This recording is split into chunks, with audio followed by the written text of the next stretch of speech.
What is up, everyone? Hope everybody is all good. So, a fresh video today. We're talking about the Smith machine. Now, that machine that's always nestled in the corner. Now, people either love this machine or they hate it. So, I wanna get into basically pros and cons, or should we use the Smith machine. This is basically being sparked after yesterday on Twitter. There was just some strange comments regarding the Smith machine, and I think there's a lot of misinformation with it, and there's a lot of these old school views with it, and they're completely wrong. And I want to use this video just to sort of debunk any sort of myths, so you can really understand like what is the benefit of a Smith machine and whether it's going to be useful for you, and what could be potentially programs for clients if you're a coach yourself or anything along those lines. So let me get into it. So, as with everything with the fitness space, there's always nuance to everything. It's very rarely a black and white answer, and anyone who tells you there's always a black and white answer is probably full of shit. There's a lot that goes into it, so it's goal dependent. Now, a Smith machine, if you are a strength athlete and you're powerlifting focused, and your main goal is trying to move the most amount of weight on the big three, squat, bench, deadlift, there's probably going to be better options to put in your exercise selection, your exercise arsenal. You're going to use something that is going to be more specific to your sport of powerlifting. Now, in order to adhere to the sport of powerlifting, you're going to use stuff that closely mimics a squat, a bench, and a deadlift, which is a lot of the stuff is going to be with a straight bar. Now, that's not to say you can never use a Smith machine. A Smith machine potentially may be useful in an off season for a powerlifter or a strength athlete, but again, there may be better options just to adhere to specificity. So that's the strength powerlifting side of things. Now, what about hypertrophy? You're a bodybuilder, or you're someone who's just interested in getting as jacked as possible. 100% it's useful. It's going to have its place in your training, which I'm going to get into in the next slides why that is the case. The next thing I always see people talk about is, what about beginners versus advanced lifters? If you have a beginner who's never lifted a weight in the gym, is it wise to put him on a Smith machine without learning a big barbell movement? So, for example, should we put a beginner on a Smith machine squat without ever doing a barbell squat? Again, it depends. It all depends on the individual. It depends firstly on their goal. It depends on their leverages and on their limb length. Is someone suited to squat? Is someone got extremely long femurs, and when we try and do a barbell squat, when we first start, they fold over like a banana? Could they get some benefits out of doing a Smith machine squat for the first couple of months, and then we transferred over maybe into a barbell squat when we got some more mobility, flexibility, and actual training under our belt? Again, there's an argument for that. There's also a debate and an argument for trying to learn the skill of a barbell free weight squat first before you transfer over to a Smith machine. Again, it's all person dependent. There is nuance to this. There is no you must squat, you can't use the Smith machine as soon as you walk in the gym.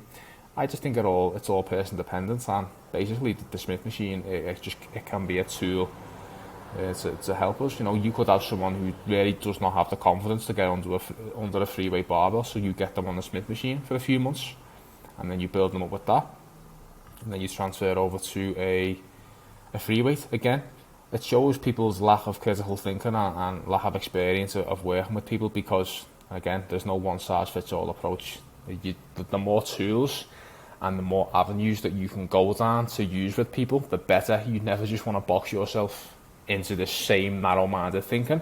Imagine being a coach who just says you have to barbell squat straight away, you can't do nothing else, the holy grail is barbell squat.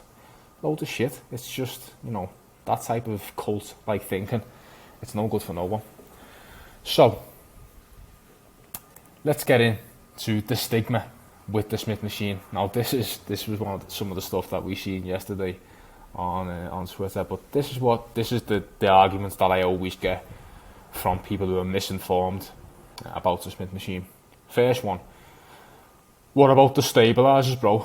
You're not working the stabilizers. Well, first thing, you name me the five stabilizer muscles that you are so hell-bent on trying to protect and you want to wear, you name me them. Every time I ask someone that, they can never ever name me any of the stabilizer muscles. So that's that first point out of the way. It's just complete bullshit. Second one, those machines aren't functional. The Smith machine isn't functional, whatever.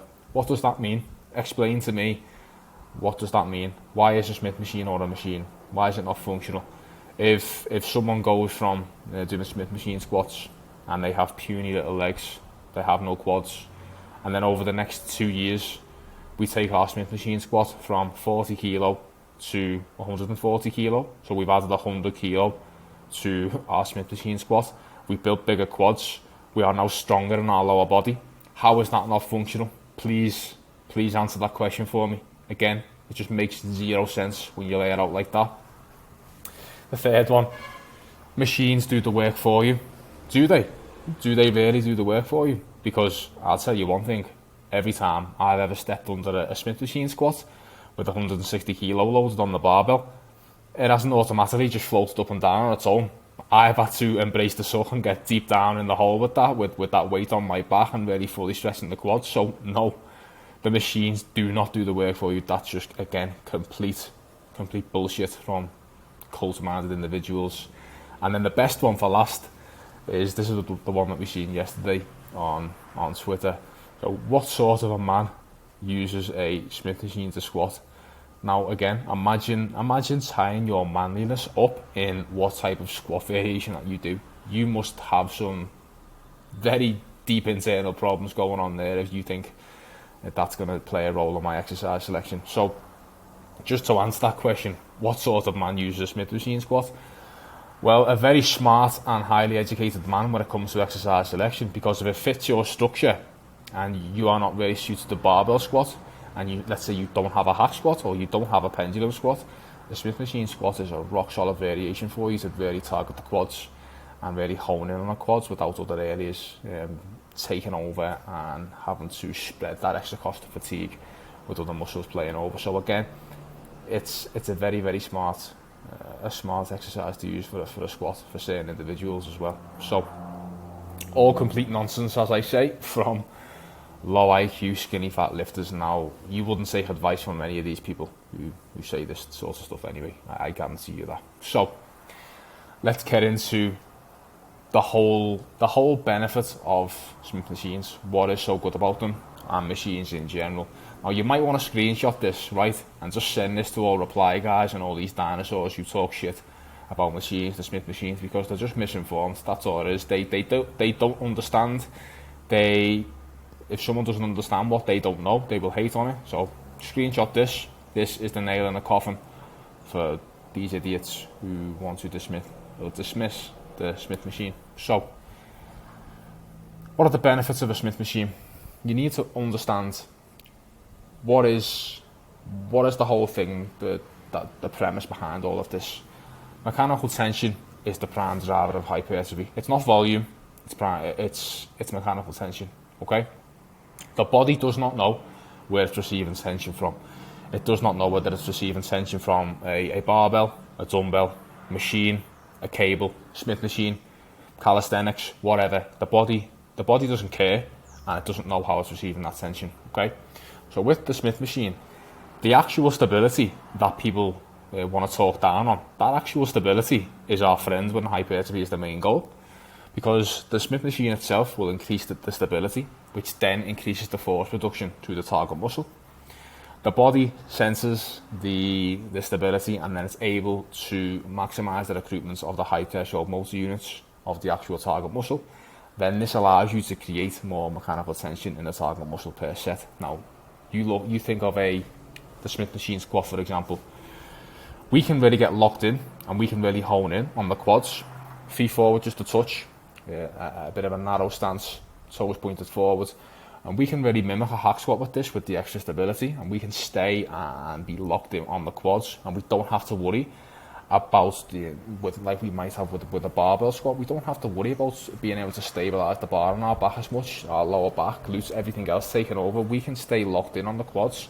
We can recruit the high threshold motor units a lot better of the quads, and then we can create more mechanical tension in the quads. So that's the whole benefit of the Smith machine for whatever Smith machine exercise you want to do. Could be presses, whatever I'm going to go into on the next slide, all the different useful Smith machine exercises that we can do. But this is the main benefit of Smith machines. This is what you're going to get out of it. So screenshot this and just send it to all the idiots who want to talk down on a Smith machine when they see you using it, getting big jack quads and a big jack chest. Just tell them, quite frankly, to fuck off, and they haven't got a clue what they're talking about. So let's get into what are some good Smith machine exercises. These are all things that I've used for the most part. So again, the first one, I think one of the best ones is a Smith squat. As I say, if it can mimic a hack squat, if your gym doesn't have a hack squat or a pendulum squat machine, which again, sometimes a lot of gyms don't have that, but most gyms have a Smith machine, so you're always going to be good to go. You're always going to have like a nasty quad exercise that you can do on a machine in there. So again, a Smith squat is a quality exercise, making sure your feet are in front of the barbell, feet are close, toes forward, to facilitate more knee flexion. So great exercise. Then obviously all of your bench press variations and shoulder press variations, whether that be incline, flat, shoulder presses. Now obviously you can vary the degree of the incline, the angle, so you have many different variations there. Lunges and split squats. Again, when someone does a Bulgarian split squat or a reverse lunge or any type of lunge with a dumbbell or a free weight barbell, for example, what's one of the things that you're always limited by? It's always going to be your balance, coordination, stability. We're never going to be limited by that with the Smith machine lunge or split squat. So again, that's how they are an elite tool. Now, I will say that doing Smith machine Bulgarian split squats is probably one of the toughest leg exercises that I've ever done, just because you're fully locked into the machine. You've got nowhere to go. They are very rough. Just try them out before you want to knock them. Such a good exercise. So they're useful for single leg work. Also, a chest supported row, like a chest supported barbell row. It might not be the best exercise for the upper back, but it's a viable option if you're looking for a chest supported rowing variation. It's worth a shot. A standing calf raise. Again, if you don't have a calf raise machine, you can stack a plate or two underneath the barbell. Stand on the plates. You've got that stretch in the calves, and you can get to work and mimic a calf raise machine.